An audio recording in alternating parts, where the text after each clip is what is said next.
આજે તો સગાઈમાં બધા મારી પર હસતા કે ભાભી ખાલી જમવા માટે જ આવ્યા છે. તો ચાલો વિડીયોમાં આગળ કહીશ કે કેમ બધા મને આવું કહેતા.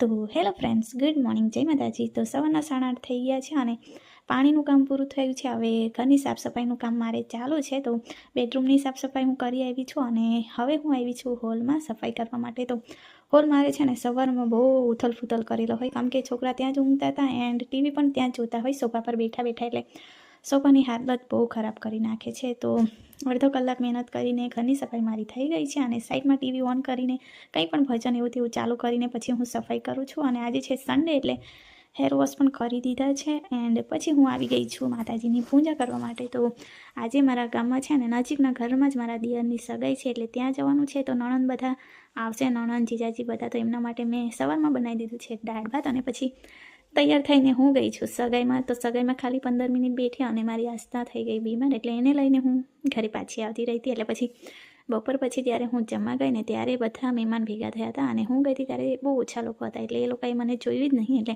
બધા મને હસતા કે કૃષ્ણા ભાભી હમણાં આવ્યા, ખાલી જમવા જ આવ્યા એમ કરીને. પણ એમને શું ખબર કે હું પહેલાં પણ આવીને ગઈ હતી. તો ચાલો સગાઈ પતી ગઈ અને હું જાઉં છું હવે ઘરે. તો હું એકલી જ નહીં ગઈ, મમ્મી લોકો પણ છે, મમ્મી લોકો આગળ ચાલે છે આસ્થાને લઈને. તો ચાલો આસ્થા આવતા બહુ બીમાર થઈ ગઈ, એટલે એને સાઈડમાં મેં સુવડાવી દીધી છે એન્ડ કપડાં ચેન્જ કર્યા પછી જે બધું પહેરીને ગઈ હતી હું, થોડું ઘણું ગોલ્ડ એ ઉતારી દીધું અને જે રેગ્યુલર રીતે હું રહું છું તો મારી વર્દીમાં હું પાછી આવી ગઈ. અને બધું પતાવતા સાંજના 5 વાગ્યા હતા, એટલે મેં મારી ગોળી ગળી લીધી, કારણ કે ગોળી ગળવાનું મારે ફરજિયાત છે એટલા માટે. તો આજે તો બધા જમીને આવ્યા છે એટલે કંઈ જમવાનું પણ નહોતું. અને અહીંયા મારી નણંદ જાય છે રેખાબેન, તો એમને ટાટા બાય બાય કરીને પછી હું ફ્રી છું, એટલે મેં કીધું આજે શાંતિથી બેસું. પણ પછી મને યાદ આવ્યું કે મિતિક્ષાને હોમવર્ક કરાવવાનું બાકી છે, એટલે પછી એને બેસાડી દીધી હોમવર્ક કરવા માટે. તો પહેલાં મેં એને ભણાવું છું થોડું ઘણું અને પછી જે હોમવર્ક હોય ને તે એને કરાવું છું. તો મેં કીધું થોડી ઘણી મસ્તી કરતાં એને હોમવર્ક કરાવી દીધું, કારણ કે થોડી સ્ટ્રીક રહું તો રડી દે છે એટલા માટે. તો ચાલો એને ભણાવ્યું, એનું હોમવર્ક કરાવ્યું અને છેલ્લે હું આવી છું બેડરૂમમાં. અને